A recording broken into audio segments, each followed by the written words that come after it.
Good morning. कल हमने शुरू किया था इम्यूनिटी और इम्यूनाइजेशन।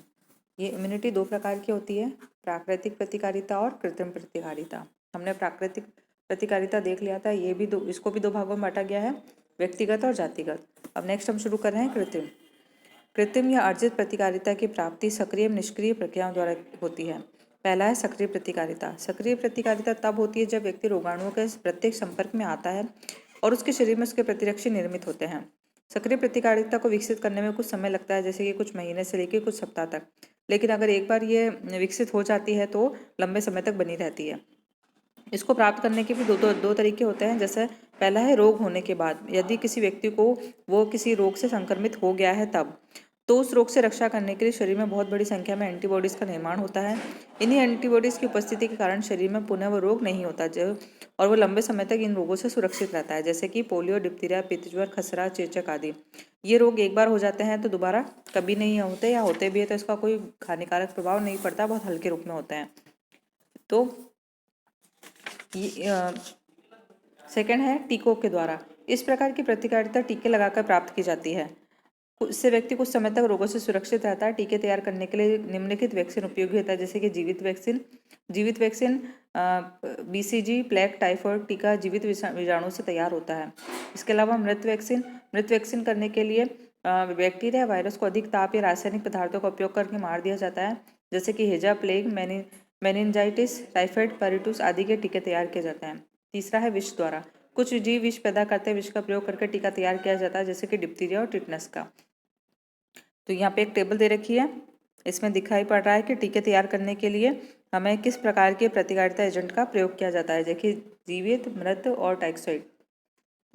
फिर नेक्स्ट है, सेकंड है निष्क्रिय प्रतिकारिता।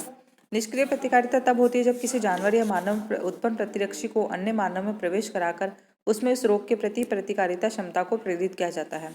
ये भी दोनों रूपों से तैयार की जाती है, जैसे प्राकृतिक और कृत्रिम। फर्स्ट है गर्भावस्था में माता के अपराध से। गर्भ शिशु अपनी माता के अपराध से प्रतिकारक क्षमता प्राप्त करता है।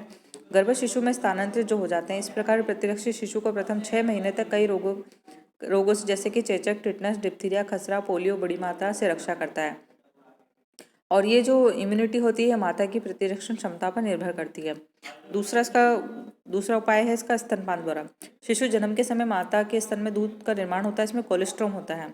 इस कोलेस्ट्रॉम में अनेक एंटीबॉडीज उपस्थित होते हैं। यह एंटीबॉडी शरीर शिशु को विभिन्न प्रकार के रोगों से रक्षा प्रदान करने में समर्थ होता है। इसलिए माँ का प्रथम कोलेस्ट्रॉम युक्त दूध शिशु को अवश्य पिलाना चाहिए, और इस शिशु को 3 से 4 माह तक रोग प्रतिरक्षण की जो क्षमता होती है वह स्वतः ही प्राप्त हो जाती है। इस निष्क्रिय प्रतिकारिता में दूसरा है कृत्रिम प्रतिकारिता। पहला है एंटीटॉक्सिन द्वारा। एंटीटॉक्सिन अमानवीय स्रोतों से तैयार किए जाते हैं। इस प्रकार टिटनस, डिप्थीरिया, बोtulism आदि के टीके तैयार किए जाते हैं। ये एंटीटॉक्सिन बच्चों को टिटनस, डिप्थीरिया, रेबीज आदि के प्रति विरोधी होते हैं और शिशु के शरीर में प्रतिरक्षा शक्ति प्रदान करते हैं। दूसरा है गामा ग्लोबुलिन द्वारा। मानवीय गामा ग्लोबुलिन के प्रवेश कराने से भी निष्क्रिय प्रतिरक्षण उत्पन्न होता है। निष्क्रिय प्रतिरक्षण कम समय तक प्रतिरक्षण मिलता है और इसकी जो शक्ति होती है वह काफ़ी तीव्र होती है। पीछे एक टेबल दे रखी है, इसमें समझा रखा है कि इम्यूनिटी जो भी हमने पढ़ा उसी का एक सारांश है कि प्रतिकारिता दो प्रकार की होती है, कृत्रिम और प्राकृतिक। कृत्रिम के अंदर वापस दो आती है, सक्रिय और निष्क्रिय, और प्राकृतिक में भी दो होती है, व्यक्तिगत और जातिगत। सक्रिय के अंदर रोग होने के बाद में टीकों के द्वारा उपार्जित होती है, निष्क्रिय में प्राकृतिक और कृत्रिम होती है। तो ये जो हमने पढ़ा है ये इसी का। अब नियमित प्रतिरक्षण कार्यक्रम, ये था कि टीकाकरण कार्यक्रम क्या होता है। तो 6 जानलेवा खतरनाक बीमारियां जैसे कि टिटनस, क्षय रोग, डिप्थीरिया, काली खांसी, पोलियो, खसरा रोग आदि।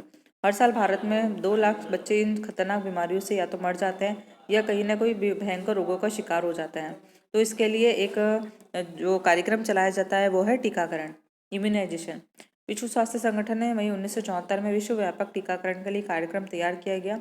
पूरे विश्व में इस कार्यक्रम को चलाया गया, जिसे विस्तृत टीकाकरण कार्यक्रम कहते हैं। इसका मुख्य उद्देश्य बच्चों को 6 जानलेवा रोगों से बचाना है और संपूर्ण विश्व में 2000 ईस्वी तक इन रोगों को समाप्त करना है। भारत में ये टीकाकरण कार्यक्रम जनवरी 1978 में शुरू हुआ था।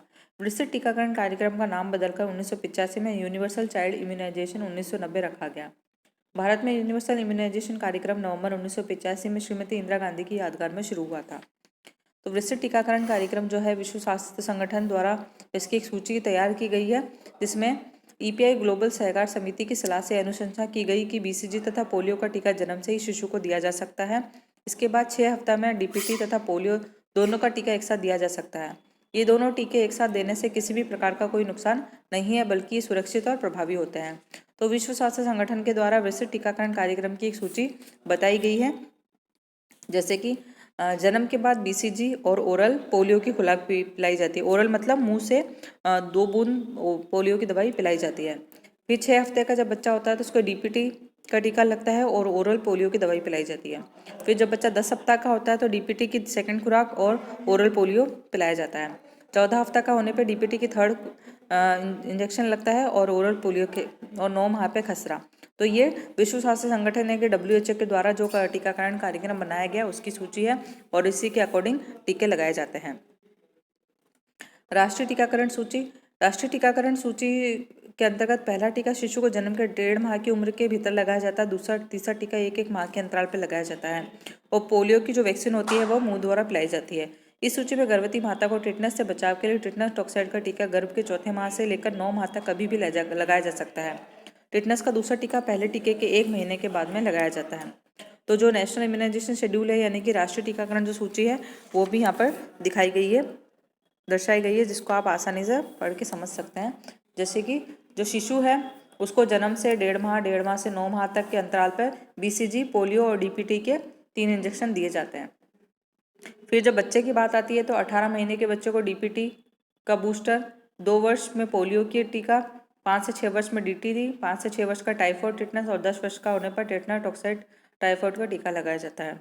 अगर अडल्ट बच्चे की बात करें एडल्ट में तो 16 वर्ष की उम्र में भी टीका लगता है, टिटनेस का 1 और टॉक्साइड टाइफॉइड का 1 टीका।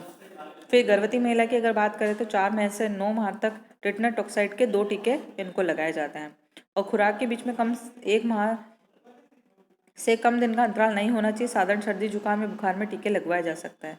तो ये है राष्ट्रीय टीकाकरण की सूची। तो हमने पढ़ा कि इम्यूनिटी और इम्यूनाइजेशन क्या होता है, इसको प्राप्त करने के क्या तरीके हैं और WHO द्वारा और राष्ट्रीय टीकाकरण की सूची क्या होती है, किस प्रकार किस उम्र के बच्चों को किस तरह से टीका लगाया जा सकता है ताकि उनको इन जानलेवा बीमारियों से बचाया जा सके। Thank you.